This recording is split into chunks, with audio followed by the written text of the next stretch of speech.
A central question in the study of grammatical development is how children learn the structure of language from input.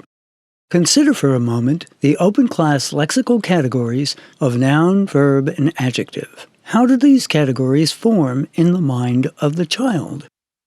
An influential hypothesis addressing this question is distributional learning, first proposed by Michael Maratsos and Chalkley. Let's delve into this hypothesis by focusing on the category of noun. There is no essential meaning to the category of noun. Words like dog, cat, ball, and bottle are nouns. They refer to animals and objects.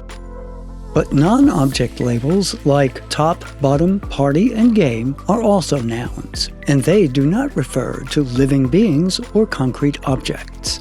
Given this variety in meaning, it is difficult to imagine how children might ever develop the syntactic category of noun. The distributional learning account begins with the assumption that the category of noun is not based on meaning, but rather on form. When children encounter a noun in the input, it is usually accompanied by a member or members of a supporting closed class system, such as this, that, my, and your. The function of the closed class system is to help identify a noun's referent, this book versus that book, my book versus your book. According to the distributional learning hypothesis, children take statistics on the items in the closed class system and gradually learn the position of the items relative to nouns and how the items relate to one another. The accumulated knowledge becomes, in essence, the defining properties of the category noun. Children are exposed to the closed class systems naturally in the context of conversation. In this example, the mother of a 15-month-old in the one-word stage uses the word cup with a sampling of closed class items. Rock. Is there a rock in that cup? Yeah. Oh my gosh, there really is a rock in that cup. Where'd you get that rock? Cuppy. That's your cup. I think this cup fits inside of that cup. Ah! Now you have two cups. Let's review the closed class items that go along with mother's uses of the word cup.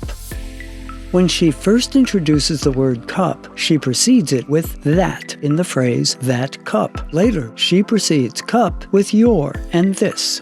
Finally, she surrounds cup with a preceding number and a plural suffix. In tracking these closed class items across many conversations like this one, children build an unconscious model of how the closed class system works. For example, numbers greater than 1 and the plural suffix go together, a relation of co-occurrence. On the other hand, the words that, this, and your never co-occur. Rather, the presence of one precludes the occurrence of the others, because they fill the same syntactic position known as determiner. Eventually, the unconscious learning mechanism that drives distributional learning will encounter phrases like your two cups and learn that determiners precede numbers when they both co-occur in front of a noun. Learning that the category of noun is defined by a closed class system helps children identify new words they encounter as nouns. Words like picnic and breakfast that refer to events that cannot be touched or seen. And eventually, a child's vocabulary of nouns will grow to include words with meanings that are highly abstract.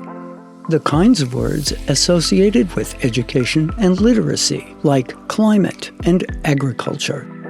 Despite their abstract nature, children will identify them as nouns because of the specialized closed class system that they have learned. Distributional learning works in similar fashion for verbs and adjectives as well, and it occurs no matter what language a child is learning. Because all human languages support open-class lexical categories with closed-class systems to create phrases with more precise meaning and reference. Stay tuned for more videos on how children learn the grammar of their native language here on this YouTube channel.